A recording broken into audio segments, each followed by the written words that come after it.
Sesungguhnya dia akan mengikutiku menuju kepada kekuasaan yang diwarisi oleh ayahnya, iaitu pemegang dan juga penjaga kepada Baitullah di Mekah. Bismillah, sallallahu alaihi wasallam ala Rasulillah. Jadi kita sambung dengan penceritaan. Setelah daripada Muttalib mendengar bahawa anak saudaranya, iaitu Hashim, mempunyai seorang anak lagi yang berada di Yathrib, iaitu Madinah, dia mulakan pencarian tersebut, mencari di manakah anaknya kepada Sayyidina Hashim. Disebabkan asal tapak pemerintahan yang memegang Suqayyah dan juga Rifadah asalnya pada tangan Sayyidina Hashim. Kemudian dia pergi cari dekat Madinah. Akhirnya dengan Allah Ta'ala jumpa dia dengan seorang budak kecil waktu tu, 7-8 tahun, bernama Syaibah. Minta izin dengan mak dia dulu, boleh ke pakcik ni nak peluk kan? Dia beri keizinan, peluk lah. Anak saudara dia lah, dia tak ada orang tahu, tak ada orang tahu langsung. Maksudnya misteri. Keberadaan anak tersebut misteri. Macam tu. Dan akhirnya diketahui lah. Peluk lah, menangis itu sekejap. Kemudian minta izin dengan mak, iaitu Sayyidatina Salma binti Amr. Minta untuk bawa Sayyidatina Salma lah, Syaibah tersebut, bawa pergi balik Mekah. Ya, tiba-tiba tolak lah, tak boleh. Kemudian dia cerita, dia tahu dia ni adik-beradik kepada suami dia, iaitu Muttalib.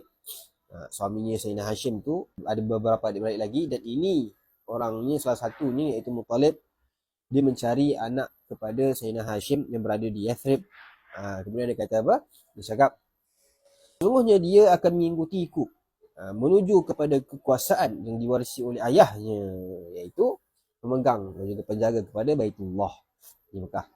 Barulah ibunya, iaitu Sayyidatina Salma, mengizinkan untuk membawa Syaibah kembali pulang. Dan dari situlah bermulanya panggil Syaibah sebab gelaran, sebabkan rambut ada putih. Jadi mana datangnya Abdul Muttalib tersebut? Abdul Muttalib tersebut dipanggil setelah daripada bila datang naik keldai dua, Talib dengan Abdul Muttalib. Jadi bila orang Quraisy nampak pembesar, iaitu Muttalib ni balik, dia nampak, tu Muttalib bawa hamba seorang. Padahal bukan hamba, tu anak saudara sebenarnya. Kemudian dia kata, celaka kau. Kata, oi, ni anak saudara aku. Jadi maksudnya bukan hamba, tapi perkataan tu dah lekat. Hamba kalau bahasa Melayu, hamba, bahasa Arab sebut Abdun. Jadi disebabkan nama pembesar waktu tu adalah Muttalib, Abdul Muttalib maksudnya hamba kepada Muttalib. Jadi salah sangka lah, tapi benda tu akhirnya lekat gelar tersebut kepada Sayyidina Abdul Muttalib, atau dipanggil dengan Syaibah. Duduklah Syaibah ataupun Abdul Muttalib duduklah bersama dengan Muttalib sehinggalah Muttalib wafat. Dan setelah daripada itu berlaku perebutan kuasa antara dua, iaitu Sayyidina Abdul Muttalib dengan Naufal. Naufal ni ialah adik-beradik kepada tiga orang tersebut, Sayyidina Hashim. Dia juga adik-beradik dengan Muttalib. Jadi Naufal ni dia berebut kuasa dengan anak kepada Sayyidina Hashim bin Abdi Manaf. Disambung baru seterusnya.